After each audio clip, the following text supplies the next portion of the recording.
lu ngapain lu hidup? Kok ujung-ujungnya lu mati? Apa gunanya? Maksudnya gue nggak memikirkan ya sekarang ini adalah ujiannya gitu untuk nanti gitu kan. Sekarang gue tahu jawabannya dan gue udah berdamai sama jiwa gue sendiri. Zaman dulu gue belum berdamai sama jiwa gue sendiri dengan apa yang gue udah pernah ngelewatin dengan masih kecil gue, remaja gue gitu. Itu membuilding gue seperti itu saat itu gitu kan. Akhirnya gue mulai mendalami, gue ketemu beberapa orang dan segala macam yang ngerti agama gitu ya. Karena gue kadar kekepoan gue itu terlalu tinggi untuk Islam pada saat itu. Wah tinggi banget. Gue bisa dari jam 9 malam ngobrol sampai jam 9 malam pagi lagi tuh. Muter aja pertanyaannya. Itu trigger hidayahnya sebenarnya kan? Iya kan? Itu trigger hidayah. Dari situ gue ngerasa, wow, gila ya. Kayak gue juga memberikan pertanyaan kepada beberapa teman gue. Wah gila sih. Gelas nih. Gue ngomongin air hujan ya, air hujan. Hujan, til gitu kan jatuhnya tis gitu, tetes gitu kan. Perasaan kalau di lagu bunyinya tik bunyi. Kok lagu bawanya? Ya jangan til dong, gak enak. Tik. Nah gitu, hujan bunyinya. Waktu berhenti. Salah lagu, jangan itu. Oh bukan itu. Jangan itu. Ya intinya tetesan air hujan lah. Gue mempertanyakan, logika gue berpikir, air ini kan berat.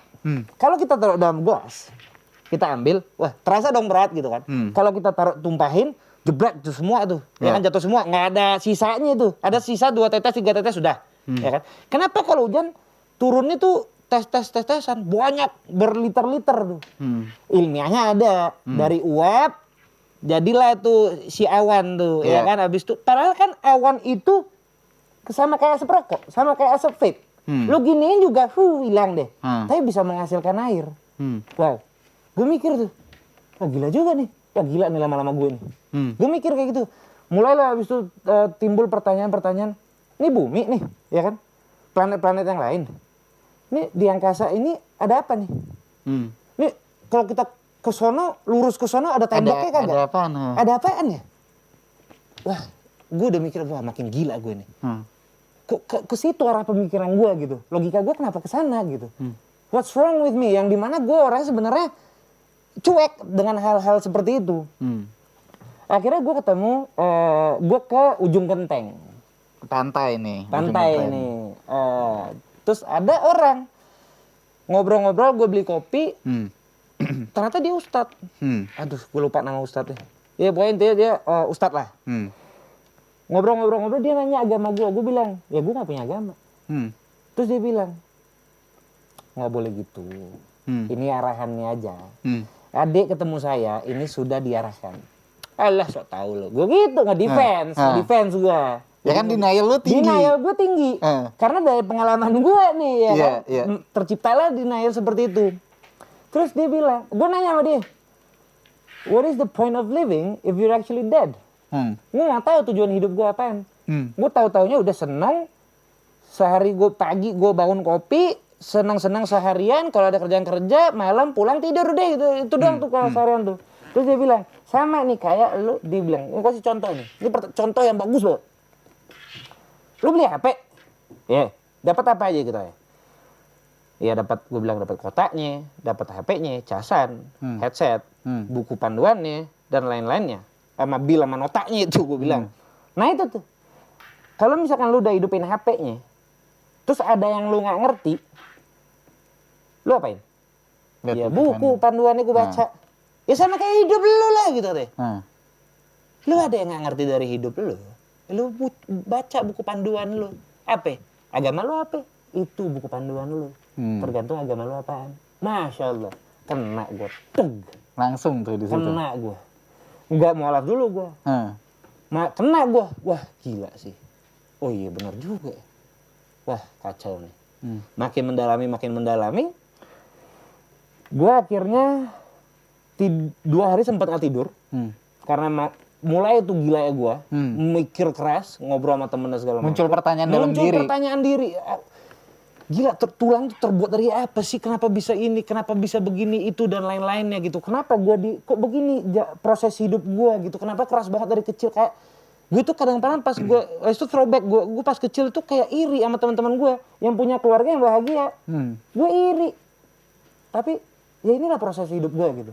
Akhirnya Kalau gue nggak melewati masa kecil gue yang seperti itu, gue nggak akan setaf sekarang. Bahkan gue lihat teman-teman gue yang dulu dimanjain sama keluarganya, mereka lembab banget, lenje. Dan gue bangga, gue lewatin itu. Akhirnya singkat cerita, 2 hari dia yang gue nggak tidur, gue tidur akhirnya. Gue tidur selama 10 jam, gue tidur 10 jam. Hal yang pertama kali gue lakuin, bangun, gue nggak tahu, biasanya gue tuh ambil kopi langsung. Gue ke kosan samping teman gue di kamarnya, ambil buku panduan sholat yang warna ungu, gue inget banget itu buku masih ada tuh, lu pasti tahu itu. Yang kertas itu warna abu-abu. Ada gambar orangnya 3 betul, di depannya. Itu gue ambil karena dia. Gue pikir salah satunya orangnya itu lu, bukan? Kagak, bukan gue. Bukan, ya. Orangnya kagak, itu dia pendek dia, gue gede bongsor. Gue ambil, gue baca. Seminggu kemudian, alhamdulillahnya gue mualaf. Gue ke Sunda Kelapa. Dan ternyata di Sunda Kelapa, aduh gue lupa lagi nama ustadznya, gue kalau nama suka lupa gue. Dia ternyata dia bilang dia itu dulunya Katolik.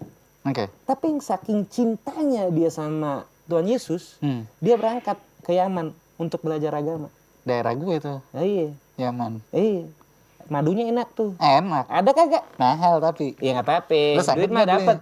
Gila. Iya, kalau duit mah endorse masuk terus, Bos. Influencer Bos, endorse gitu.